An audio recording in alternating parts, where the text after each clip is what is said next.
वो अही 1 लाख रुपया और कीमत घट कर दी है। वो कीमत फिर भी इनकी ज्यादा है, क्वालिटी उनकी ज्यादा है, ट्रैक्टर भी वो अच्छा है। लो जी दोस्तों, हुण आपां इहदा ना लंबाई चेक करांगे। 385 ते ATS दी 290 दी ते ओहदे च स्पेसर दिता वा ते ATS दी जिहड़ी लंबाई है वो चेक करांगे। देखो जरा इधरों फ्रंट आ थोड़ा बड़ा वा ATS जेड़ा, अगर बराबर करके देख लीए तो यह देखो जी, ठीक है। तो बैक साइड तो तुहानूं इहदे टायर दिखाने हैं, यह देखो बैक साइड तो भी थोड़ा बड़ा वा। बट साहब किस चीज़ का फर्क दसदे पे, स्पेसर दा जां किहड़ी चीज़ दा? स्पेसर दा भी अगे भी थड़ी है ना जी, वो तुसीं वेखो ना हुंदी आ चीज़ है ना जी। हाँ जी, इनका भी फर्क है, ये 3 इंच है वे, वो भी फर्क है। बाकी जी इंदी थड़ी है ना जी, इनकी मुठियाई वेखो और उनकी मुठियाई वेखो, और उनकी वेखो किन्नी उनकी जी 4x4 ला रहे हैं ना 85 वाले, उन्हें वो लाई है थड़ी। इनकी थड़ी बरीक, उनकी वेखो किन्नी मोटी है। ते कीमत बता देंगे, 40 लाख कर देने थड़ी ला के। हाँ जी, भी जी चीज़ थोड़े जिहे असर करते हैं, बाकी प्लास्टिक की जाते हैं ते थड़ी वधाई होने फिर लख वधा देंगे। जट अगे पीसिया पे है ते रांदी कसरे कटते पे ने, ये मिलत वाले।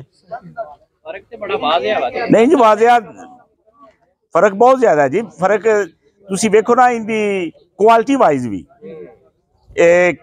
कीमत फिर भी इनकी ज्यादा है, क्वालिटी उनकी ज्यादा है, ट्रैक्टर भी वो अच्छा है। 35 दा है ना हुण, मतलब कि एक चीज वेखो ना, ਇਹ ਜੀ ਹੁਣ ਫਿਲਹਾਲ ਮਿਲਦਾ ਪਿਆ 34,65,000 ਉਹ 34,20,000 ਦਾ।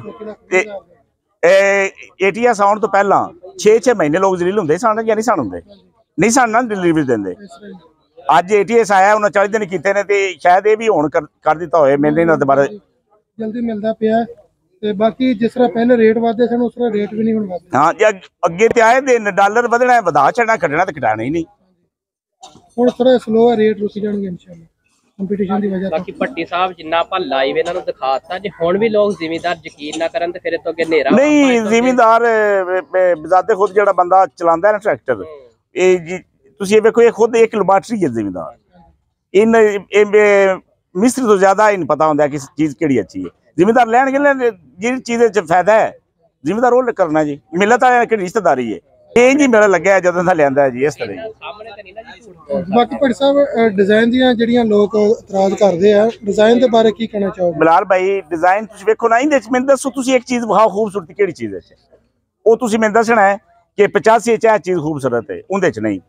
ਸਿਰਫ ਡਿਜ਼ਾਈਨ ਅੱਗੋਂ ਉਹ ਨੀਵਾ ਹੈ, ਉੱਚਾ ਨਹੀਂ ਨੀਵਾ ਨਾ, ਇਹ ਤੇ ਗੱਲ ਹੈ। ਬਿਲਾਲ ਸਾਹਿਬ ਕੀ ਕਰਦੇ ਹੋ ਤੁਸੀਂ? ਮਿਲਤ ਵਾਲਿਆਂ ਨਾਲ ਜ਼ਿਆਦਾ ਨਾ ਕਰਦੇ ਹੋ। ਅੱਗੇ ਵੀ ਮੇਰੇ ਤੇ ਬੜੇ ਨਹੀਂ ਨਹੀਂ ਨਦੀਮ ਭਾਈ, ਬਿਲਾਲ ਭਾਈ ਤੁਸੀਂ ਦੱਸੋ ਕਿਵੇਂ ਨੀਵਾ ਹੈ?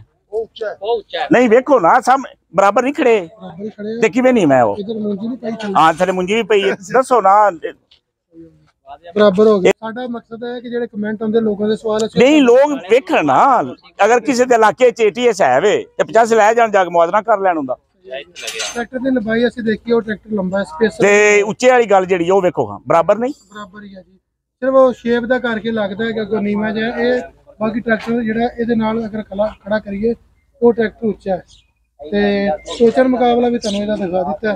ਕੰਪੈਰੀਜ਼ਨ ਤੁਸੀਂ ਆਪ ਦੇਖਣਾ। ਸਾਡਾ ਮਕਸਦ ਇਹ ਨਹੀਂ ਕਿ ਤੁਸੀਂ ਇਹ ਲਵੋ ਇਹਨੂੰ ਨਾ ਲਵੋ, ਤੁਸੀਂ ਆਪ ਫੈਸਲਾ ਕਰਨਾ। ਸਾਨੂੰ ਜ਼ਰੂਰਤ ਹੀ ਕੋਈ ਨਹੀਂ। ਨਹੀਂ ਵੇਖੋ ਜੀ, ਜਿਸ ਬੰਦੇ ਲੈਣਾ ਹੈ ਤੁਸੀਂ ਆਖੋ ਵੀ ਬਿਆ ਲਓ, ਕੁਛ ਨਹੀਂ ਲੈਣਾ, ਲੇਕਿਨ ਇਹ ਚੀਜ਼ ਵੇਖ ਕੇ ਕੁਆਲਿਟੀ ਵਾਈਜ਼ ਅਗਰ ਵੇਖਿਆ ਜਾਏ, ATS ਤੋਂ ਪਾਕਿਸਤਾਨ ਦੇ ਵਿੱਚ ਅਗਰ ਜਿਹੜੀਆਂ ਕੰਪਨੀਆਂ ਟਰੈਕਟਰ ਬਣਾ ਰਹੀਆਂ ਨੇ ਨਾ, ਚਾਹੇ ਉਹ ਅਲ ਗਾਜ਼ੀ ਹੈ, ਚਾਹੇ ਮਿਲਤ ਹੈ, ਚਾਹੇ ATS है, जिन्नियां कंपनियां ने, वो पावर बोले की ट्रैक्टर है, बोल पावर, जिन्ने भी ट्रैक्टर ने सब तो टॉप जड़ा ना ये जा रहे हैं ATS क्वालिटी वाइज हर तरह की।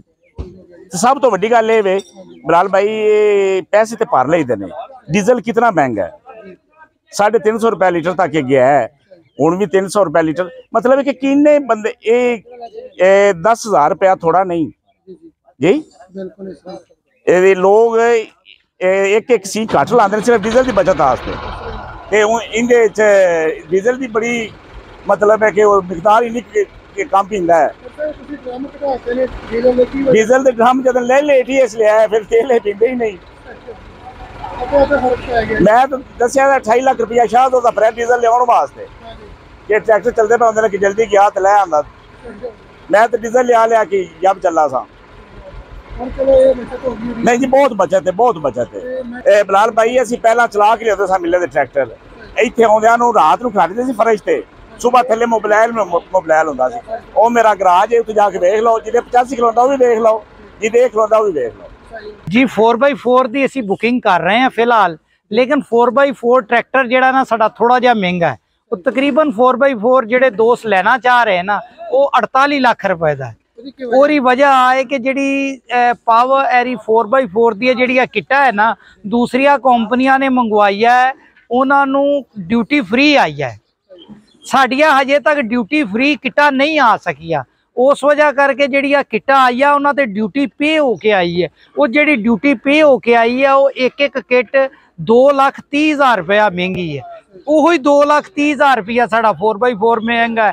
ਹੁਣ ਮਾਡਲ ਕਿੰਨੇ ਆਪਣੇ ਹੁਣ ਬਣਦੇ ਜੀ ਇਸ ਟਾਈਮ ਆਪਣੇ ਕੋਲ 2 ਮਾਡਲ ਹੈਗੇ ਆ। ਇੱਕ ਤੇ ਆ ਹੈਗਾ ਪਾਵਰ ਸਟੀਅਰਿੰਗ 290 ਸਪੈਸ਼ਲ, ਇੱਕ ਮੈਨੂਅਲ ਹੈਗਾ। ਮੈਨੂਅਲ ਜਿਹੜਾ ਹੈ ਉਹ ਕਿਸਾਨਾਂ ਵਾਸਤੇ ਮੈਂ ਦੱਸਣ ਲੱਗਾ, ਉਹ ਅਸੀਂ 1 ਲੱਖ ਰੁਪਇਆ ਉਹਦੀ ਕੀਮਤ ਘੱਟ ਕਰ ਦਿੱਤੀ ਹੈ। ਉਹ 31,95,000 ਦਾ ਸੀ, ਉਹ ਹੁਣ ਅਸੀਂ 31 ਲੱਖ ਦਾ ਕਰ ਦਿੱਤਾ ਹੈ। ਔਰ ਉਹ ਹਾਜ਼ਰ ਸਟਾਕ ਵੀ ਹੈਗਾ, ਕੋਈ ਬੰਦਾ ਲਏਗਾ ਤਾਂ ਉਹਨੂੰ ਫੌਰੀ ਤੌਰ ਤੇ ਮਿਲ ਵੀ ਜਾਏਗਾ। ਲੇਕਿਨ ਉਹ ਪਾਵਰ ਸਟੀਅਰਿੰਗ ਨਹੀਂ ਆ। ਉਹ ਸਮਝ ਲਓ ਇਸ ਤਰ੍ਹਾਂ ਹੀ ਆ ਜਿਵੇਂ ਤੁਸੀਂ 265 ਪਹਿਲਾਂ ਚਲਾਉਂਦੇ ਸੀ, ਉਹ ਮੌਜੂਦ ਹੈਗੇ, ਉਹ ਖਰੀਦ ਸਕਦੇ ਆ। ਤੇ ਬਾਕੀ ਉਸ ਤੋਂ ਬਾਅਦ ਟਰਬੋ ਟਰੈਕਟਰ ਹੈਗਾ, ਉਹ ਵੀ ਇਨਸ਼ਾਅੱਲਾ ਜਲਦੀ ਆ ਰਿਹਾ ਹੈ। ਤੇ 4x4 ਦਾ ਤੇ ਮੈਂ ਦੱਸ ਦਿੱਤਾ ਔਰ ਇਹੀ ਬੁਕਿੰਗ ਸ਼ੁਰੂ ਕਰ ਦਿੱਤੀ ਹੈ। ਠੀਕ ਹੋ ਗਿਆ ਜੀ। ਲੋ ਦੋਸਤੋ, ਵੀਡੀਓ अच्छी लगे लाइक शेयर जरूर करिए।